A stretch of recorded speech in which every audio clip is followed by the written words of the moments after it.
Eu vou convidar aqui a nossa querida Thaís Peleteiro. Ela é doutora, na verdade, Thaís Peleteiro.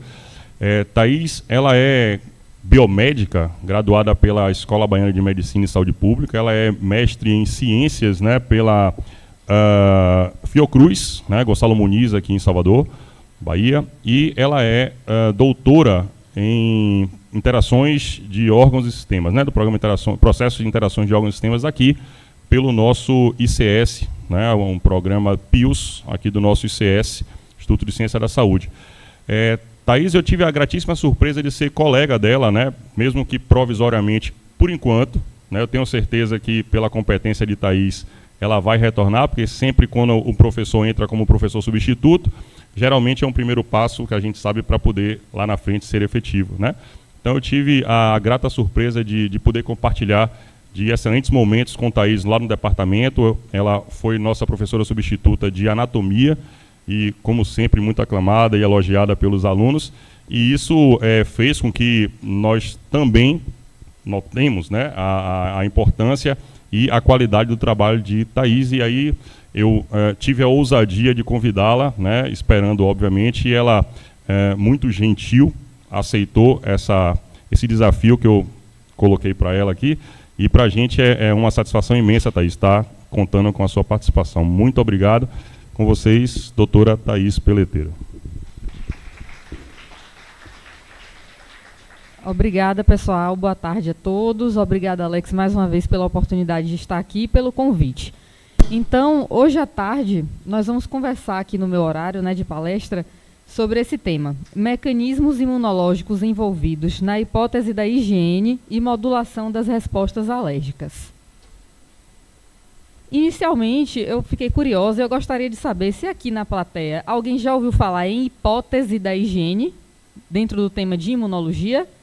Poucas pessoas. Realmente eu também concordo, eu acho que é um tema que não é muito abordado ao longo da graduação, né? Então, assim, a hipótese da higiene, ela na verdade é uma teoria cuja qual a falta de exposição a micróbios e parasitas durante a infância pode levar a um sistema imunológico desregulado. E isso tem como consequência um maior risco daquele indivíduo de desenvolver doenças alérgicas. E como foi que surgiu a hipótese da higiene? Então, assim, inicialmente, tudo começou lá nos anos 80, aproximadamente, quando muitos estudos epidemiológicos demonstraram um aumento significativo das doenças inflamatórias crônicas, especialmente as doenças atópicas, como rinite, asma, ao longo, né, dessas últimas décadas. E aí esse aumento foi paralelo também a um decréscimo na incidência e na prevalência de infecções virais e bacterianas, tudo acontecendo ali ao mesmo tempo. E, então, David P. Strachan, em 1989, ele é médico britânico e professor de epidemiologia.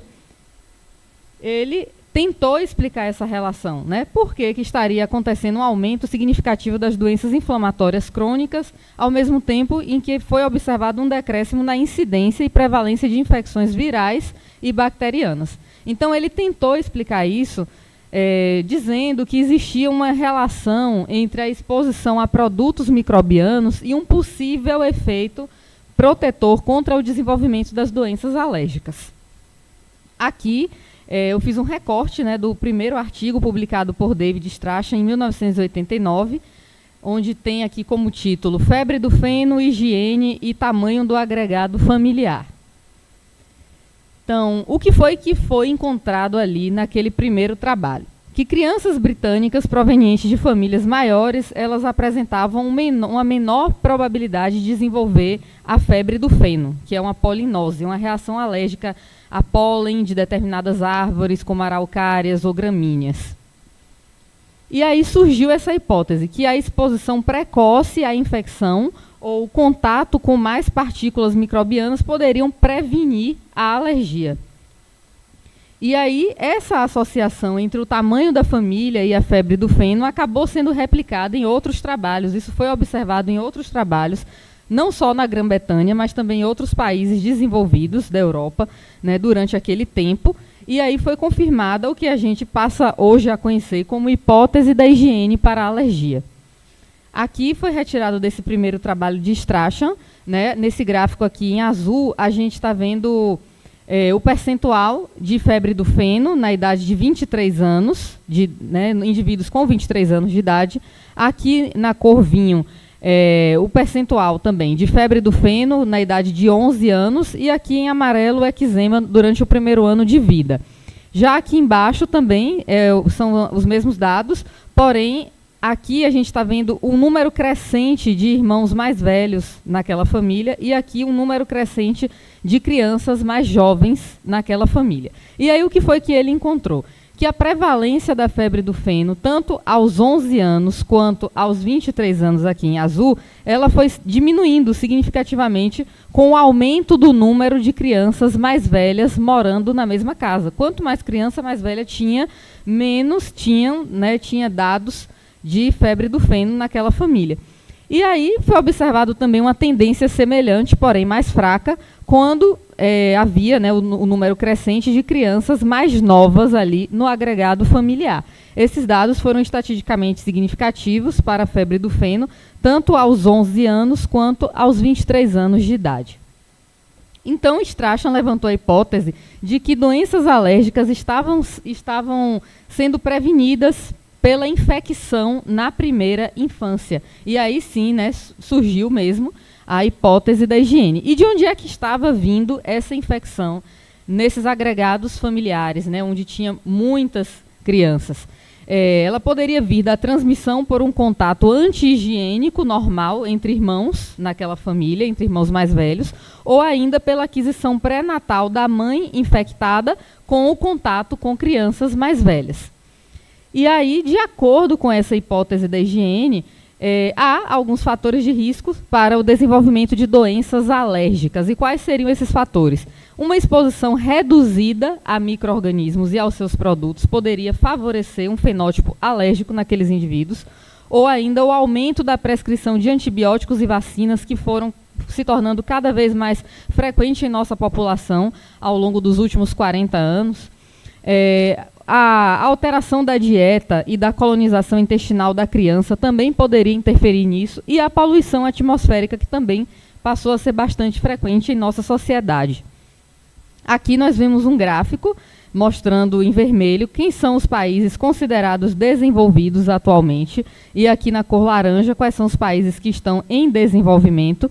E aí podemos dizer que nos países desenvolvidos, aquelas condições sanitárias, de higiene, limpeza, um maior acesso a melhores cuidados de saúde permitiu excluir as doenças infecciosas como principal causa de morte, algo que ainda é observado nos dias atuais nos países em desenvolvimento.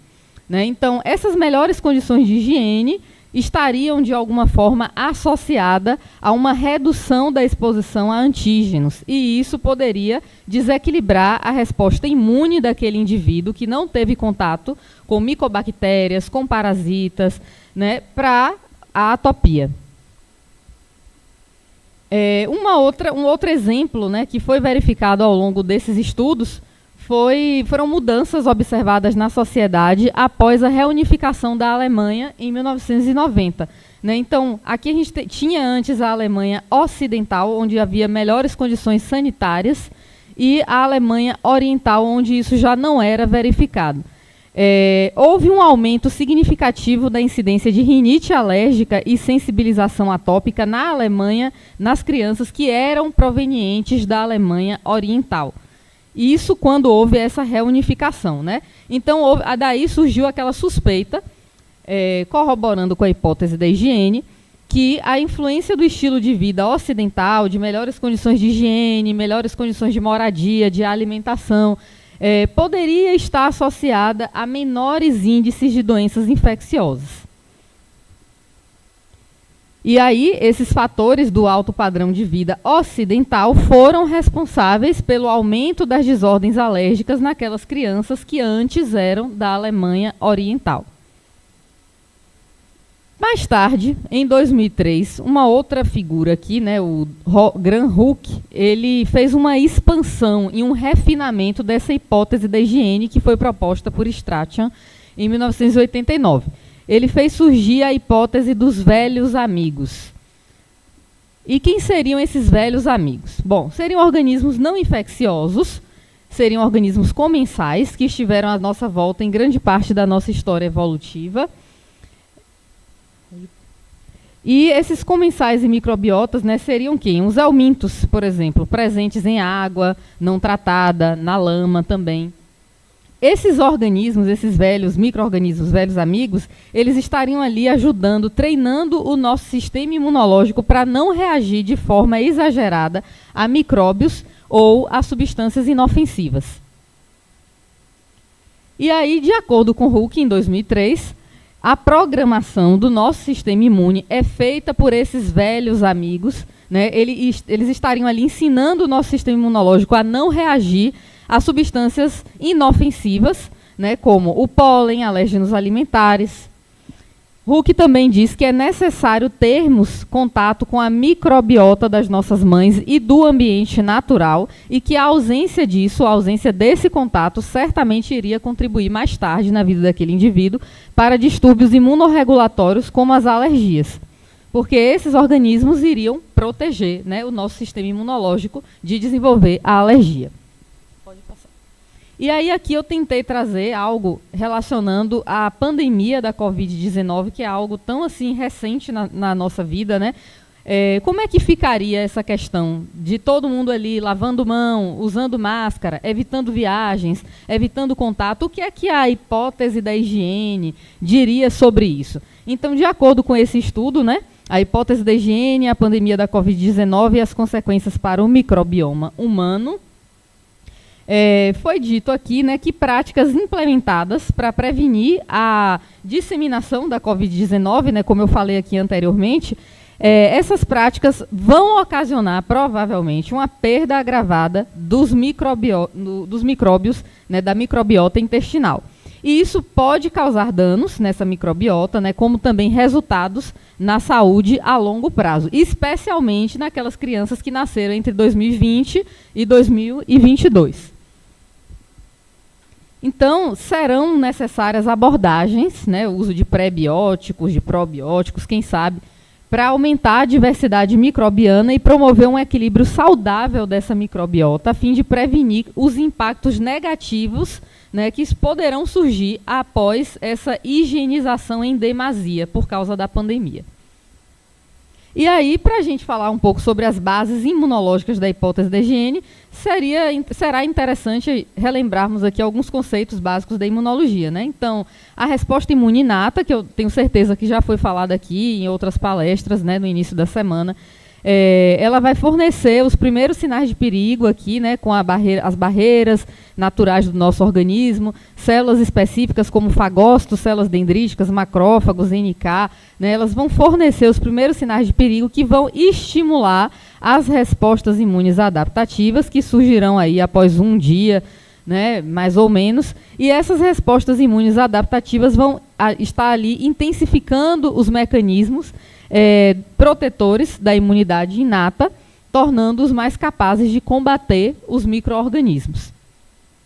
E aí também precisamos lembrar que existem classes de linfócitos, né, que também, com certeza, já foi dito aqui nesse curso, né? Então, temos os linfócitos B, que participa da imunidade humoral, os linfócitos T auxiliares, que estão ali participando da ativação de macrófagos, inflamação, né? A célula T citotóxica, que faz o killing da célula infectada, e linfócitos T reguladores, que fazem a supressão, né, das respostas imunes. Eles regulam essas respostas. Então, as células T auxiliares também são conhecidas como TH, e vamos falar muito disso, TH ou T helper, e elas consistem funcionalmente em populações distintas de linfócitos do tipo TCD4 positivo.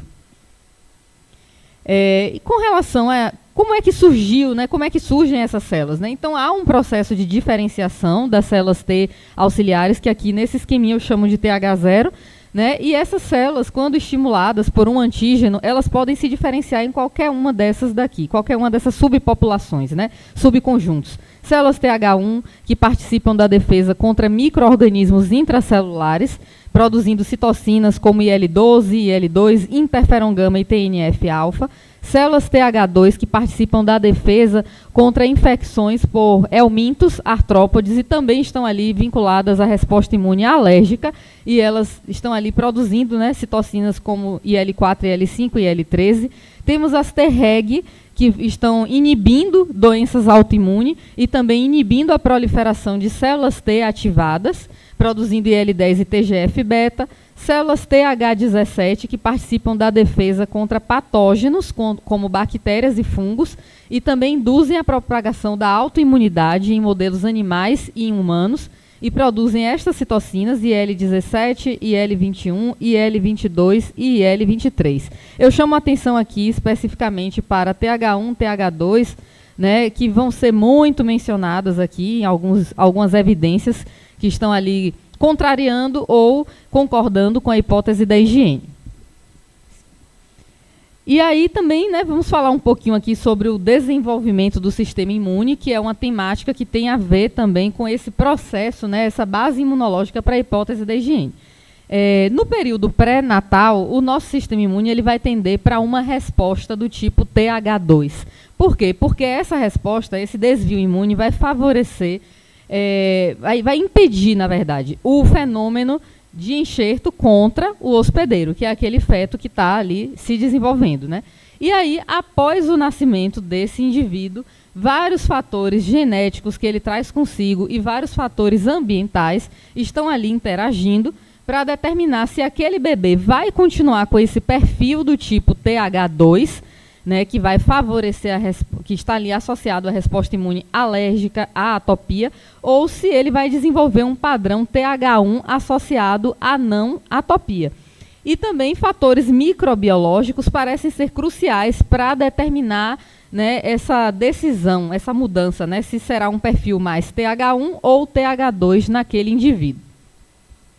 E aí esse mecanismo, essa decisão, se ele vai continuar com esse perfil TH2, se ele vai desviar para o TH1, né, o que é que vai acontecer? Isso vai atuar aproximadamente na fase da infância, né, na primeira infância até os 5 anos de idade, até ele atingir, né, os padrões de reatividade imunológica quando adulto.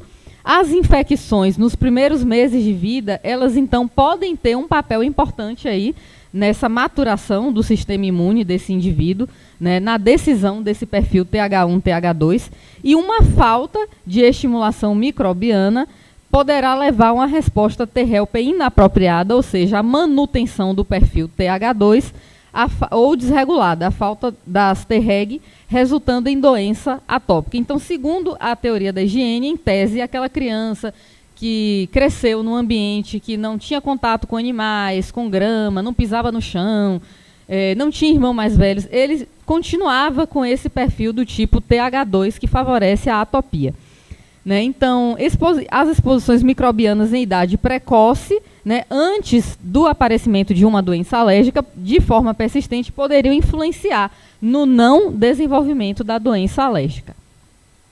E o que é alergia? Né? Vamos recapitular também, para entender a base imunológica da hipótese da higiene.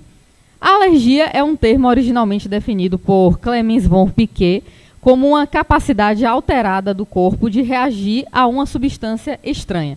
Essa definição de alergia é muito ampla, né? Ela vai incluir todas as reações imunológicas e refere-se a certas doenças nas quais ocorrem respostas imunológicas a antígenos ambientais, que são os alérgenos. Essas respostas imunes aos alérgenos, que tecnicamente seriam substâncias inofensivas, mas para o atópico não é, né, ela causará inflamação tecidual e disfunção orgânica. Um outro termo também, que eu acredito que todos já ouviram falar, é a hipersensibilidade e sensibilidade a determinado antígeno. Isso daí costuma ser utilizado na imunologia como sinônimo de alergia. E quem são esses alérgenos? Né? Os alérgenos são antígenos, frequentemente são proteínas ou substâncias químicas que estão ligadas a proteínas, e os indivíduos atópicos, eles estão ali cronicamente sendo expostos aos alérgenos, né, e desenvolvendo as reações a reação de hipersensibilidade imediata, né, do tipo TH2. E quem são esses alérgenos típicos que a gente encontra aqui, né, na nossa natureza, na nossa sociedade? Proteínas do pólen, antígenos presentes em ácaro da poeira doméstica, epitélios de animais, alimentos, ou então substâncias químicas, como exemplo aí o antibiótico penicilina.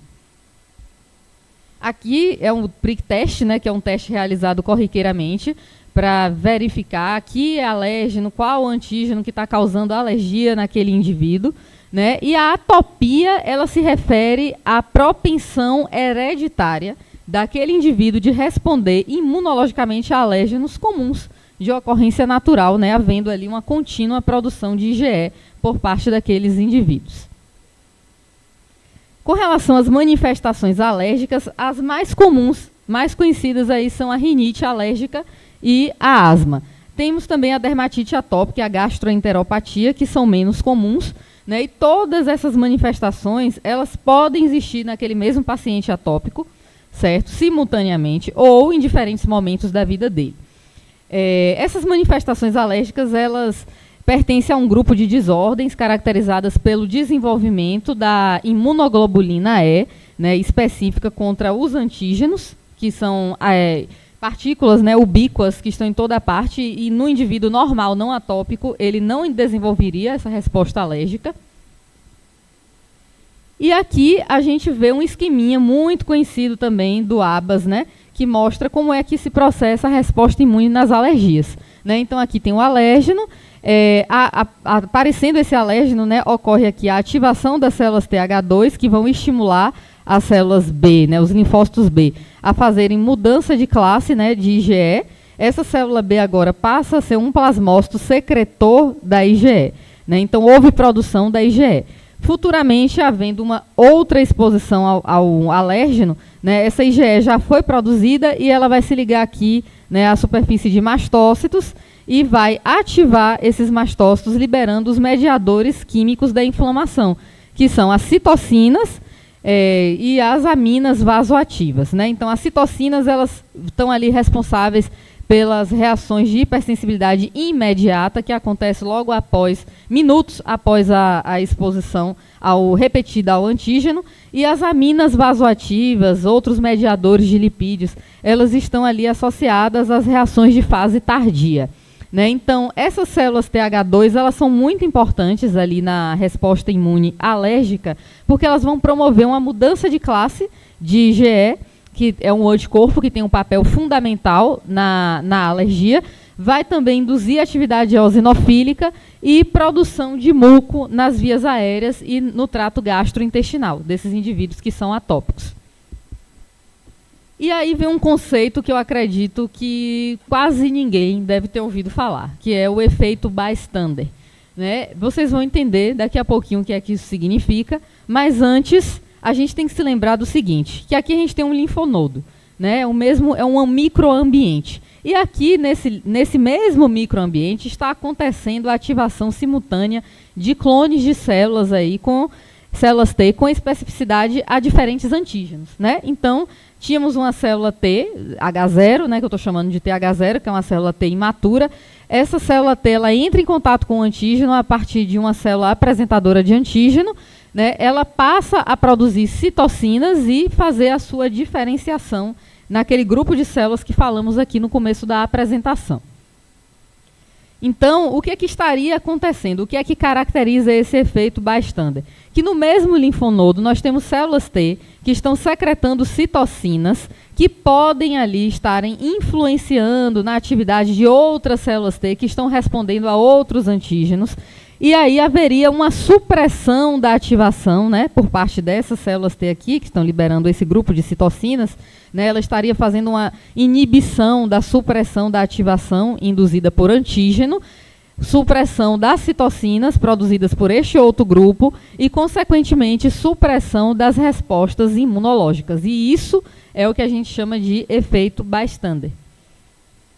E aí, posso dar um exemplo aqui, né, do que aconteceria no organismo, de acordo com a hipótese da higiene. Então, assim, no mesmo linfonodo, nós temos células T respondendo a antígenos microbianos, né, e produzindo interferon gama, como as células TH1. E aí, essa produção do interferon gama iria interferir na diferenciação de células que estão respondendo a alérgenos inalados, que seriam as células futuramente TH2. Só que como o interferon gama está impedindo, né, que essa outra resposta imune aconteça, então a gente não teria resposta TH2, por exemplo, e não teríamos também, né, aqui um sinal de inibição, não teríamos reações alérgicas.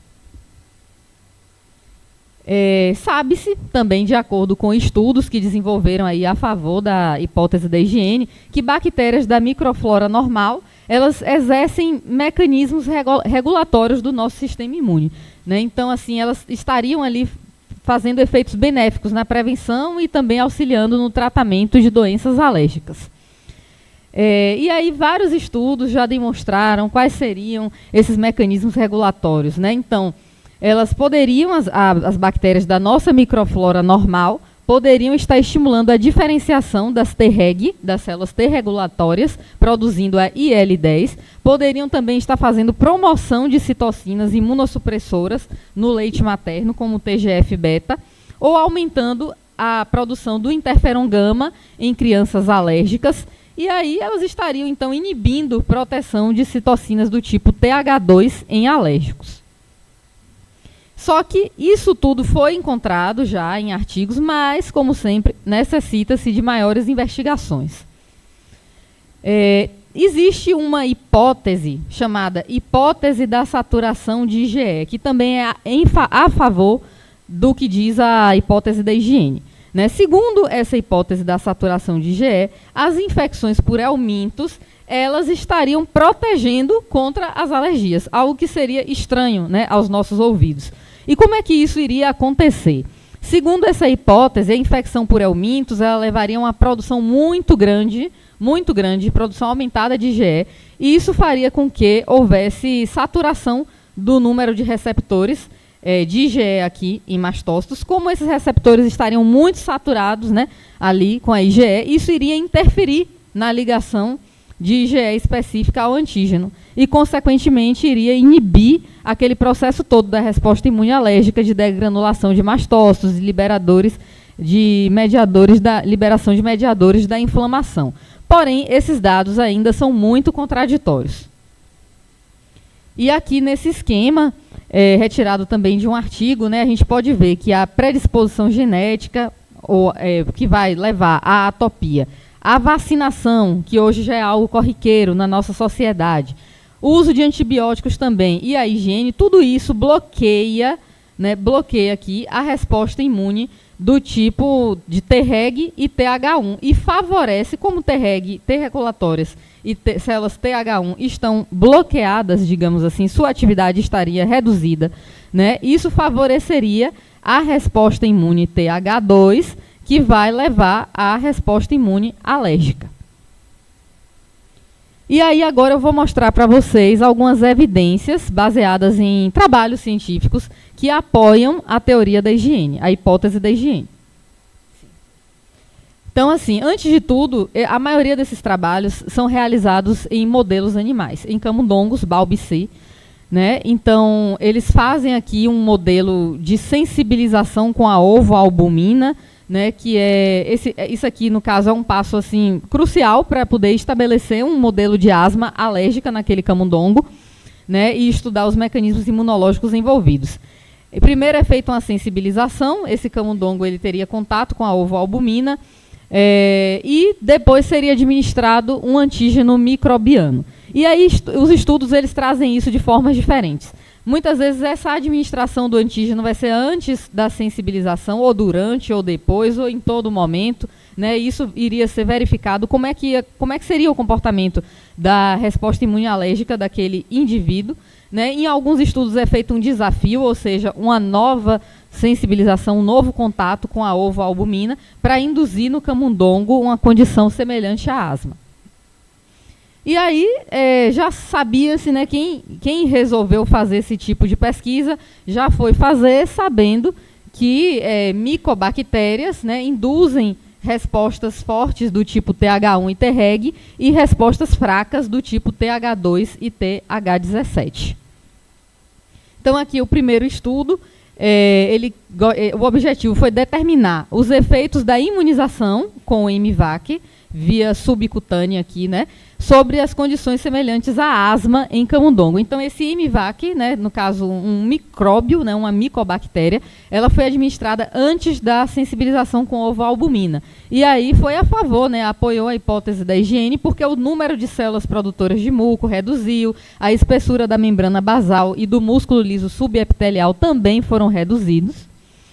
Já em outro estudo, também com o mesmo esquema, né, de imunização aqui com M-Bovis e M-Vac, os dois juntos dessa vez, porém antes da sensibilização também, né? E o que foi encontrado de importante nesse estudo foi que houve uma redução dos níveis de IgE total. Então vocês estão vendo que isso está apoiando, está indo de acordo com a teoria, né, ou hipótese da higiene.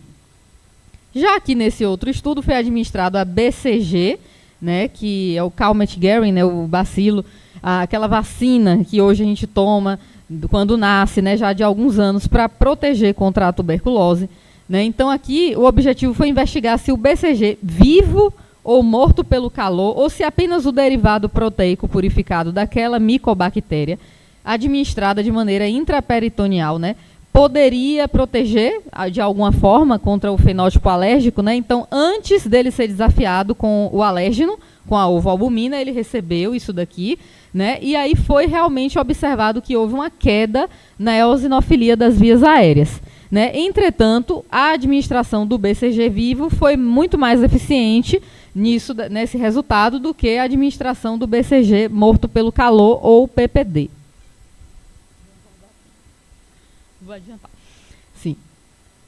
Já no estudo de Wollenben, né, o objetivo foi investigar se a infecção pelo N. brasiliensis faria isso também, e foi observada uma queda na eosinofilia das vias aéreas e na eotaxina.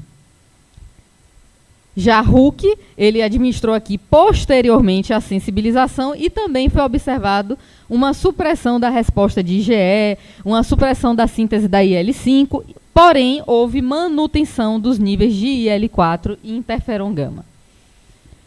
Herb avaliou aqui em 3 momentos diferentes e verificou que houve uma inibição da eosinofilia das vias aéreas e uma queda na produção da IL-5. Já aqui foi administrado um vírus, influenza A, né? E foi verificado que antes da sensibilização com ovoalbumina houve uma redução da resposta imune alérgica e após o desafio, né? No caso a sensibilização com a ovoalbumina, houve uma maior produção de muco, broncoconstrição e eotaxina. Acho que dá. Já Barla, em 2002, tentou fazer um estudo em humanos, né, saindo um pouco daquele modelo murino, para investigar se a resposta imune TH2 poderia ser suprimida pela revacinação com BCG em crianças que já eram asmáticas e atópicas. Então, o BCG foi administrado, né, intradérmico em crianças que já tinham a asma e a atopia, e daí foram coletadas células mononucleares do sangue periférico dessas crianças, e essas células receberam PPD, que é o derivado proteico purificado da micobactéria, ou DERP2, que é um alérgeno, e ficaram sem estímulo também. E daí foi observado que não houve diferenças significativas nos níveis das citocinas que estão participando ali da resposta imune alérgica, assim como também não houve diferença significativa nos níveis de interferon gama. Porém, houve uma queda da IgE sérica. Já em outros estudos aqui, né, mais recentes, nós podemos verificar, né, que em um estudo foi feito um tratamento de crianças asmáticas que apresentavam asma moderada com o Mycobacterium filei inativado. E isso daí levou um alívio dos sintomas, uma melhora da função pulmonar, redução da hiperresponsividade brônquica e redução dos níveis séricos de IgE total. Num outro estudo muito parecido com esse, porém agora com adultos, também foi verificado que houve melhora dos sintomas, redução da necessidade de medicação daqueles indivíduos e redução da exacerbação aguda da asma. Foi feito também um outro estudo aqui, né, com injeção intradérmica do MVAC morto pelo calor em pacientes que já eram asmáticos e estavam apresentando asma brônquica, e também foi verificado aqui redução da resposta inflamatória ao alérgeno inalado, redução dos níveis séricos de IgE, de IL-5 e também redução do uso de broncodilatadores. Agora vamos ver aqui algumas evidências que não apoiaram a hipótese da higiene. Então, nesse primeiro estudo, né, o Mycobacterium vaccae morto pelo calor, ele seria capaz de evitar as condições semelhantes à asma em camundongo? Aí, nesse caso, observem que o MVAC foi administrado após a sensibilização com a ovoalbumina, né? E aí, o que foi verificado foi uma ausência de alteração nos níveis de IgE, de IL-5, de IgG2A, IG1, né? Ou seja, não houve uma melhoria da condição alérgica daquele indivíduo. Já nesse outro estudo, que tinha como objetivo investigar como uma infecção pelo vírus influenza A influenciaria no desenvolvimento das respostas TH2 no pulmão, né, foi administrado aqui em camundongos que apresentavam condição semelhante à asma, esse vírus de forma intraperitoneal, né, primeiro. Depois da administração desse vírus, foi feita a infecção intraperitoneal com o Nipostrongylus brasiliensis, que é o N. brasiliensis, né? E daqui eles observaram que não houve alteração nos níveis de IL-4 nem IL-5, e também ele continuou, né? Aqueles camundongos continuaram desenvolvendo eosinofilia. Então isso daí vai contra a teoria da higiene. Um outro estudo aqui agora realizado em humanos, né, que queria verificar se o MVAC reduziria essa resposta TH2 e como aumentaria a expressão de TGF-beta no caso de dermatite atópica, né? Então foi administrado aqui MVAC em crianças que apresentavam dermatite atópica, e aí foi verificada a ausência de efeito sobre esses níveis das citocinas que favoreciam a resposta TH2 e também de TGF-beta. Enfim, não houve supressão da atividade de citocinas do tipo TH2. Porém, um mês após essa administração do MVAC, houve um aumento significativo do interferon gama, que é a resposta imune TH1, contrária à alergia, né? Então, houve uma modulação positiva transitória da resposta TH1, porém, não houve maiores evidências que viessem a suportar a hipótese da higiene. E aqui também um estudo realizado em humanos, né, para verificar o efeito da revacinação com o BCG sobre os padrões de citocinas ao longo de 1 ano em crianças asmáticas, né? E aqui tinha o grupo controle, né, que recebeu o placebo, e um outro grupo foi revacinado com o BCG. E foi observado que não houve alteração também nem em IgE nem IL-4, que é a resposta imune alérgica do tipo TH2, nem interferon gama, que seria TH1. E aquelas crianças que foram revacinadas se mantiveram com os mesmos graus de gravidade, digamos assim, da asma, certo? Então o BCG foi incapaz, nesse caso, a revacinação com o BCG foi incapaz de reforçar a resposta imune TH1. Esse estudo aqui, gente, foi um estudo que eu elaborei com o meu grupo de pesquisa anos atrás, quando eu fiz mestrado, né? E, para a nossa infelicidade, também ficou como uma evidência que não apoia, né, a hipótese da higiene, né, onde a revacinação com o BCG não modulou a IgE total naqueles indivíduos que estavam participando do ensaio clínico randomizado, né? Nem IgE total, nem IgE específica ao alérgeno, nos indivíduos que responderam bem, inclusive, à vacina, né, naquela população que foi estudada. E, independentemente se houve aumento do interferon gama ou não, não houve nenhuma modulação ali a favor, né, do que diz a teoria ou hipótese da higiene. E aí, além disso tudo, vários estudos sugerem que infecções por micro-organismos também estariam ali ajudando a exacerbar as manifestações alérgicas, né? O que seria um contrassenso. Então, infecções virais ou microbianas, os seus produtos, eles também poderiam exercer efeitos bidirecionais. Eles não estariam ali, como diz a teoria da higiene, protegendo contra a manifestação alérgica, mas eles estariam ajudando a desenvolver essa desordem alérgica. Uma outra afirmação que também é encontrada, né, é que populações afro-americanas, hispânico-americanas, que são ali residentes em cidades com baixa renda, condições precárias de higiene, elevado consumo de drogas, exposição a muitos alérgenos e infecções virais, essas populações elas não estão protegidas da alergia, né? Essas populações, pelo contrário, de acordo com alguns estudos, elas exibem elevadas incidências de asma. Então, isso também contraria, né, a hipótese da higiene. Então, a gente viu aqui o que é essa hipótese de higiene, estudos que mostraram algo a favor ao que ela diz ou contra, né, o que ela propõe, mas a gente chega a uma conclusão que a hipótese de higiene ela tem suas limitações. Né? Então, a sugestão inicial de uma relação recíproca entre respostas mediadas por TH1 e TH2, ela parece ser muito simplista, muito simplória. Dizer que quem tem a resposta imune TH1 reforçada não vai desenvolver a resposta imune atópica ou vice-versa. Né? Isso daí é muito fácil de se dizer e fica meio vago, até porque distúrbios atópicos e infecções frequentemente poderão coexistir naquele mesmo indivíduo. E aí, recentemente, a sugestão mais plausível seria dizer que a exposição reduzida a agentes infecciosos ali durante a primeira infância, logo após o nascimento, pode exercer um efeito adverso profundo no sistema imune daquela criança que ainda está em desenvolvimento, né? Então, isso daí levaria efeito sobre as células T regulatórias, né, levando à geração de respostas imunológicas ali inadequadas a autoantígenos, que se manifestaria como doenças autoimunes, ou ainda também a exposição reduzida poderia levar à doença alérgica, manifestando-se como a atopia, ou ambos.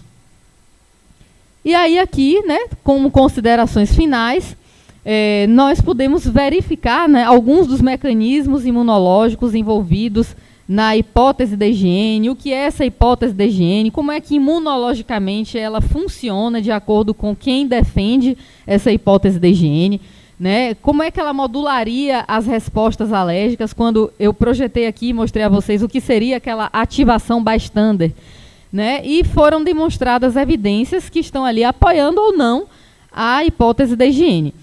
Como limitação também, eu trago que ainda existem muito poucos estudos sobre a hipótese da higiene em humanos. A maioria dos estudos em humanos, eles apenas avaliam os parâmetros clínicos e não parâmetros imunológicos, certo?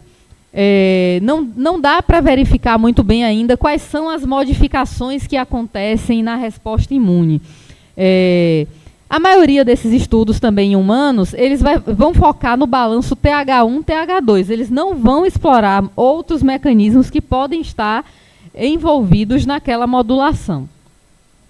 Né? E assim, existem fatores que influenciam na modulação das respostas alérgicas a partir da exposição a agentes microbianos. Né? Poderíamos citar o momento de exposição ao antígeno microbiano, né, se ele foi exposto na primeira infância, se ele foi exposto já com mais idade, antes de desenvolver uma atopia ou depois, tudo isso poderia influenciar, né, para limitar ou favorecer o fenótipo do tipo TH2. O momento da sensibilização, né, que a gente verificou ali nos estudos realizados em camundongo, se é antes ou após o encontro com o antígeno, e aí a gente pode chegar a uma conclusão. Que em camundongos, o encontro com o antígeno antes da sensibilização com o alérgeno traz mais efeitos protetores. Já a administração de antígenos microbianos em indivíduos que já têm uma condição atópica já estabelecida, isso poderia levar à redução de citocinas do tipo TH2, à redução da IgE, à gravidade dos sintomas, mas não vai levar à abolição do fenótipo alérgico naquele indivíduo.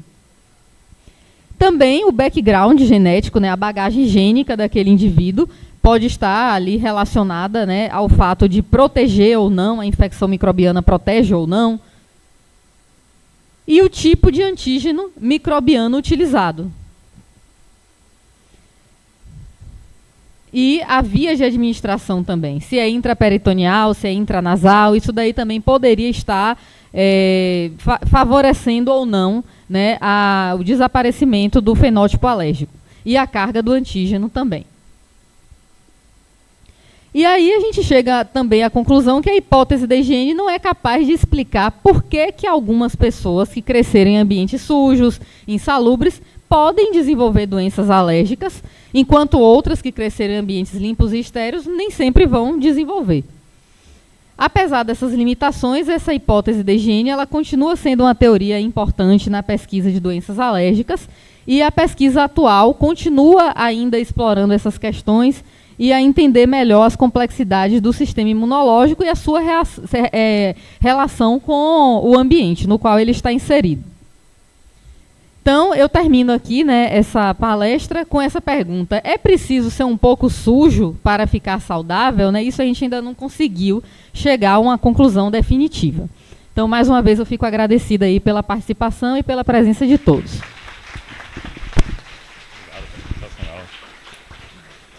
Bom, gente, que maravilha, hein?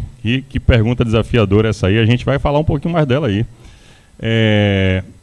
Thaís, mais uma vez, muito obrigado, viu? Brilhante aula, extremamente didática, interessantíssimo esse tema. E é importante que a gente, se vocês perceberem ao longo da programação, a gente vem visitando áreas diferentes da imunologia, né? A resposta alérgica, a resposta inflamatória. A gente vai começar a falar um pouquinho de vírus também, bactérias intracelulares, a gente fala um pouco amanhã. Então a gente consegue, com isso, contemplar várias linhas e tentar, como eu falei antes, né, dar aquela provocada na cabeça de vocês, para que vocês possam voltar, né, como novos pesquisadores para a gente aqui também, claro, sempre de braços abertos. Então, nesse momento, eu gostaria de abrir, obviamente, para vocês, para possamos tirar algumas dúvidas e fazer perguntas com a doutora Thaís. Alguém? É o pós-prandial? Ah, tá. Diga lá, meu irmão.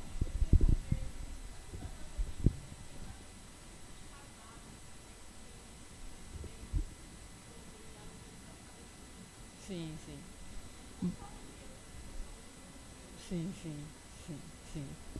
Bom, eu acredito que falta realmente, assim, talvez verba, talvez interesse por parte dos pesquisadores, né?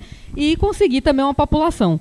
Porque, de acordo com o que a gente conclui, isso também estaria muito associado ao tempo, em que momento houve aquela exposição, por exemplo, a um antígeno que iria elicitar uma resposta do tipo TH1, para poder não favorecer o fenótipo alérgico, ou como ela falou também, o autoimune, que eu não abordei isso, mas também existe uma outra linha, né, de pesquisa que trata, né, que a resposta imune do tipo TH1 ou Treg, né, ela não iria deixar, digamos assim, aparecer a doença autoimune. Isso eu não abordei, eu nunca pesquisei isso mais profundamente, por isso que eu me detive ali na alergia, né? Mas eu acredito assim, que falta talvez maior interesse mesmo, né, em seguir isso, e também pelo tipo da população que está sendo estudada. Não ficar apenas ali em camundongo, mas talvez em neonatos, né, talvez fazer um estudo que englobasse não só parâmetro assim, imunológico, mas como foi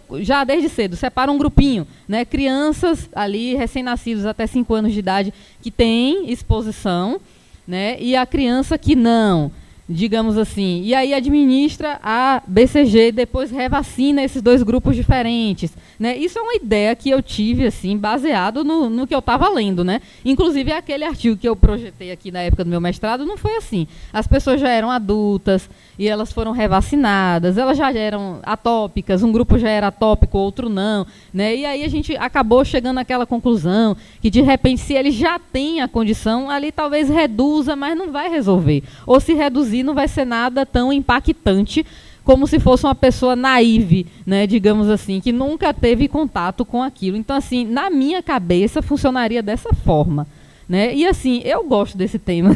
Eu acho interessante, né? Eu acho que não é de tudo mentira, né? Mentira não é a palavra correta para se usar. Mas, assim, não é... Eu acho que é interessante porque existe o uso, por exemplo, do probiótico, né? Em animal, eu observo, que eu crio animal, né? Crio cachorro, e eu observo que desde bebezinho, se a gente administra esse probiótico, ele parece que desenvolve menos alergia do que os outros que não passaram por isso, né? Então, assim, eu meio que defendo isso, apesar de achar que ainda está muito deficiente. que precisa crescer muito ainda. Mais uma pergunta? Eu tenho. Vocês perceberam, ontem eu gosto de dar uma futucadazinha, obviamente provocativa e intencional, principalmente porque eu penso muito, eu vejo que até para o progresso, né, da própria ciência e elucidação de coisas que a gente vê, é importante a gente de repente revisitar lá atrás, né? Ontem a doutora Ana Luísa estava falando aqui sobre a genética do câncer e eu fiz uma provocaçãozinha em relação a isso, relacionada aos tempos, né? Há 35 anos, né? Falava-se muito pouco, né, sobre o câncer, inclusive via-se pouco diagnóstico, né? Comparado com hoje, claro. E quando se tinha, era uma coisa, né, meio que de outro mundo. Um pouco semelhante a gente vem para o lado da parte da alergia, né? Então, é muito comum hoje, né, nós virmos pacientes atópicos, quanto mais novo, maior, né? Só para a gente fazer uma pequena enquete, por gentileza, levantem a mão quem tem rinite alérgica.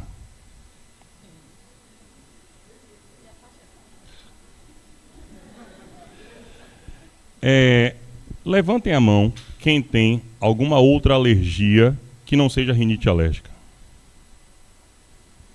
Alergia alimentar. Alergia à poeira, ácaro, medicamentos, pelo de gato. Tem gente que não tem baixando a mão, ela está aqui assim. Então, assim, quando a gente revisita um pouco, quando eu faço esse desafio de revisitar um pouco, claro que eu não estou aqui querendo ser saudosista, apesar de que eu acho que vale a pena também um pouquinho ser saudosista, não é de todo ruim não. Mas para poder a gente fazer um comparativo assim. E aí vem a pergunta, né? O que é que aconteceu ao longo dessas décadas, né, que a gente percebe esse aumento da incidência de alergias múltiplas, né? Aí, será que aquela pergunta sua será que é um pouquinho vale a pena ser sujo para ser saudável? A sua última pergunta, que de fato existe notoriamente uma diferença muito grande, isso eu posso falar, porque eu participei das duas épocas, né? Eu participei como filho e como pai. Da forma como são tratados os filhos, né? Principalmente hoje a gente percebe muita superproteção, que aparentemente pode ser bom, mas também é ruim para vários aspectos, né? Vários aspectos. E na minha época, particularmente como filho, a gente não tinha muito disso, né? Era difícil a gente encontrar pais e mães super protetores, comparado com hoje, obviamente, né? Então o pai e a mãe, assim, vamos para casa da tia, para brincar com os primos. E se vire. Aí ficava tios de um lado, primos do outro, e quem quiser que é selva.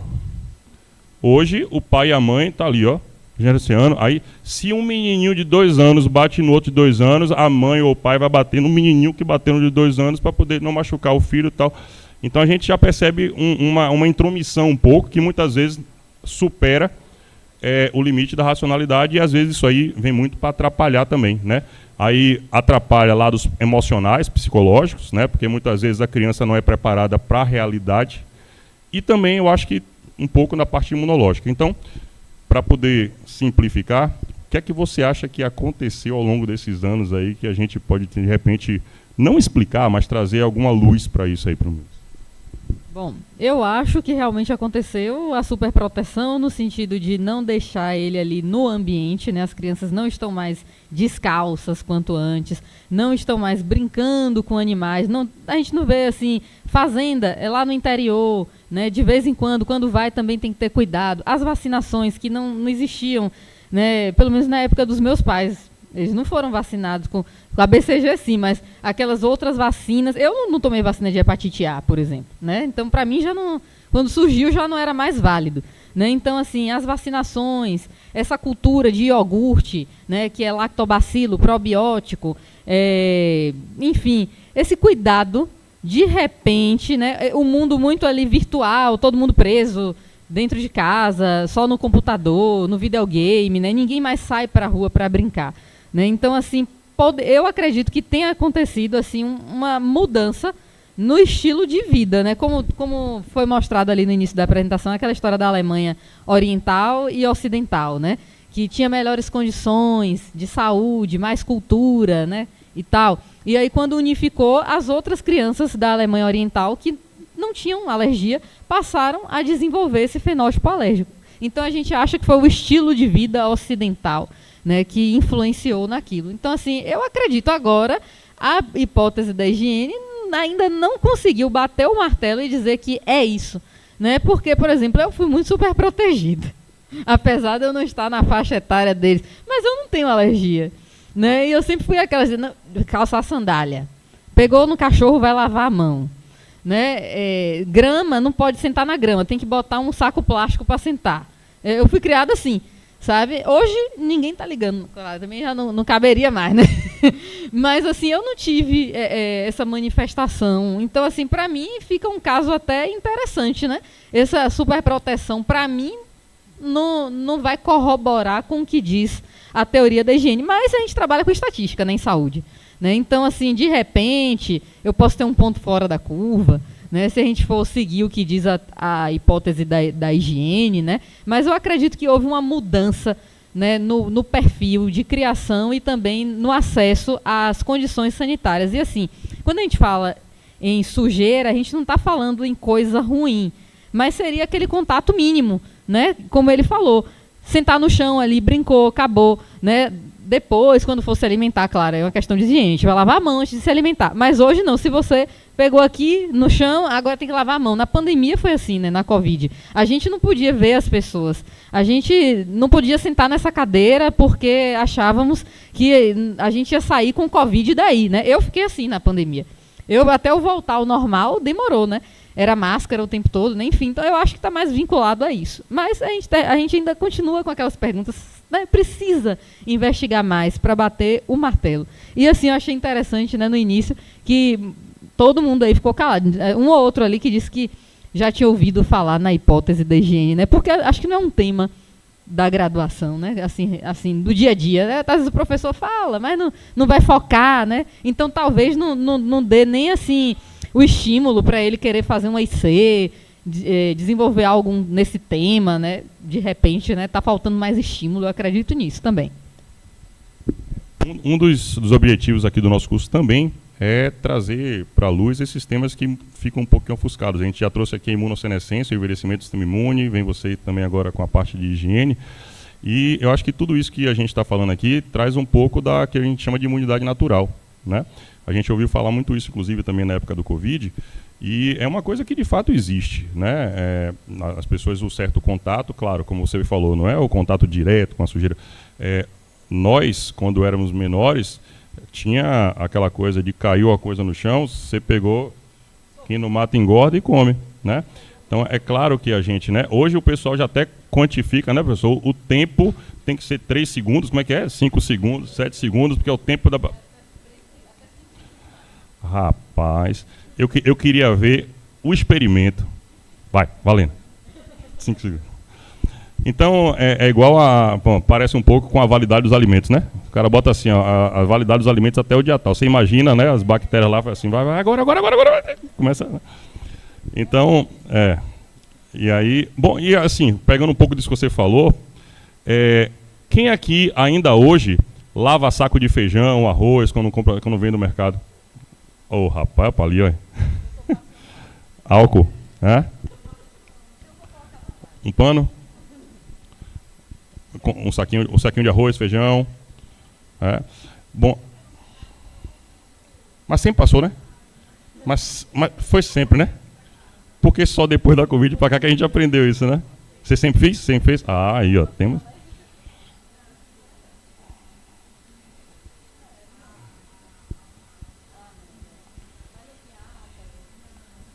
Agora, quer uma coisa interessante aqui? No carnaval, quem toma cerveja, quem é que lava ali a cerveja, a lata, antes de beber, na rua? Levanta a mão. Tu entende? É o que mais?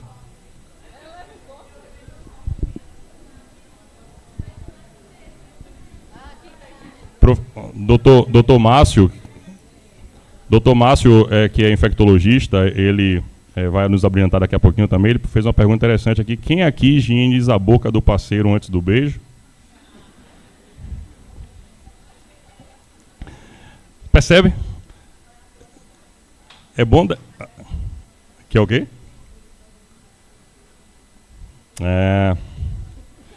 É só para poder botar a sementinha do mal na cabeça da turma, né? Para poder a gente repensar um pouquinho, porque às vezes a gente faz muita coisa automática, né? E é claro que é natural que esses automáticos aconteçam, mas é interessante também a gente parar para poder tentar repensar um pouquinho, né? Exato, né? O grande lance é que parece que é sempre bom a gente tentar manter o equilíbrio, né? Aquele nem tanto, nem tão pouco, porque às vezes o tanto não tem muita explicação. Já que se você faz uma coisa, mas não faz outra, né? Se você assume de fato um comportamento de higiene plena dos alimentos, que você faça sempre. Não que você faça por convenção.